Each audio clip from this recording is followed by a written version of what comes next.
E como é que fica a questão, por exemplo, quando você fala de horário, de jornadas, ainda tem uma preocupação muito grande trabalhista, né? Porque muitas vezes você tem aquela limitação de uma jornada aqui pesa mais horas, menos horas. Isso a gente poderia evoluir nesse aspecto. Poderia, né? por aí. A legislação trabalhista não está preparada ainda. Não está. Tem algumas coisas sendo mais flexibilizadas, então, obviamente, você tem as 2 horas extra por dia no máximo e assim por diante. Mas você pode, né? Cumprindo 2 horas extras por dia, posso começar e trabalhar e terminar em horários diferentes. Não precisa estar todo mundo começando das 9 às 5, né? Exato, Posso ter pools diferentes. A questão de local de trabalho, hoje, né, a legislação já permite você definir um modelo híbrido no contrato de trabalho, né, que configura que você está em qualquer lugar, você pode estar prestando serviço para a empresa. E você tem ferramentas de trabalho que também podem te limitar, né? Ou seja, deu X horas extras por dia permitidos por lei, eu posso travar o acesso daquele colaborador aos sistemas. Então, ele está inapto a seguir além do que a lei permite. Então, você consegue, por alguns mecanismos, limitar um pouco isso. Mas, obviamente, a gente tem bastante espaço para flexibilizar. A nossa CLT tem várias décadas aí de existência, a gente tem bastante oportunidade de deixar isso mais dinâmico, mais flexível, para o bem do colaborador e para mais também flexibilidade das empresas, né? E a flexibilidade é uma tendência mundial? Isso é mais forte, mais frágil no Brasil? Eu acho que é legal, isso volta lá para quando eu comecei falando da Randstad, né? A Randstad surgiu com um trabalho temporário e esse é o trabalho mais flexível que tem. Pra você ter uma ideia, na Europa, falando de Holanda, Espanha, Bélgica, que são os países que mais adotam mão de obra temporária, 25% dos contratos de trabalho são contratos temporários. Uau. E isso quer dizer que os caras não têm um contrato por tempo indeterminado com as empresas. Pode ser um contrato de um dia, de algumas horas, de uma semana, um mês, 4 semanas. Então, você define isso. Isso é bastante comum no mercado de trabalho europeu.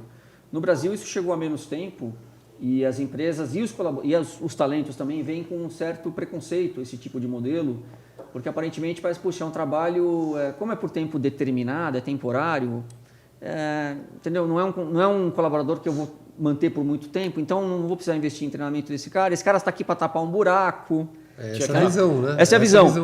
Mas é uma Não, visão bastante míope, porque... Até para o colaborador, né? Fala, pô, vou ficar meu currículo lá, vai ficar aqui, fiquei pouco lugar. Exatamente. E como é CLT, vai em registro em carteira. Eu fiquei só 2 meses numa empresa, depois 3 em outro, depois 1 em outro. Isso na Europa é muito comum. Isso é muito rico, porque eu, como empresa, eu estou permitindo que você fique 2 meses num e-commerce, 3 meses numa indústria, 1 mês numa gráfica, 7 meses, 6 meses numa indústria farmacêutica. Então, eu vou cuidando da sua carreira, garantindo que você tenha projeto atrás de projeto, te dando super enriquecimento de conhecimento e de experiência. Até quando a gente fala de gig economy, né? Trabalhar por projetos, trabalhar sob demanda, ter aprendizados constantes de vários temas distintos, isso é um dos temas que está em alta no mercado de trabalho. No Brasil, a gente ainda vê o trabalho temporário usado muito para sazonalidade. Então, como eu comentava, a gente fala de agora, a gente tem Black Friday e Natal, é o pico de grande demanda no ano para trabalho temporário. Ou para cobrir licença maternidade, cobrir férias de algum colaborador, mas não é uma estratégia comumente usada, como, vamos dizer, uma estratégia padrão para eu compor junto com o meu pool de trabalhadores permanentes. Porque eu poderia ter... O trabalho temporário tem vantagens bastante interessantes. Para o colaborador, ele pode entrar sem experiência e ele vai para aprender, e ele tem acesso a diferentes áreas de atuação da indústria para poder ter aprendizado grande. Tem uma chance de ser efetivado se ele contrata, ou seja, executa bem as funções para as quais ele for contratado.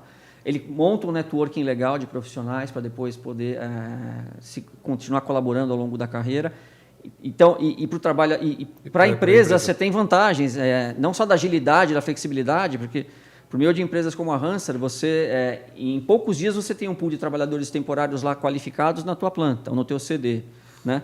Então, você tem a flexibilidade, você tem a agilidade, eu subi a demanda, eu quero mais 100 pessoas, estou mais 100, eu reduzi, quero menos 20, tiro 20, e porque você tem uma flexibilidade na CLT, como o contrato é por tempo determinado, é temporário, você tem também o não pagamento de multa de fundo de garantia, porque o tempo já está definido, o que não é indeterminado, e você não tem um aviso prévio também.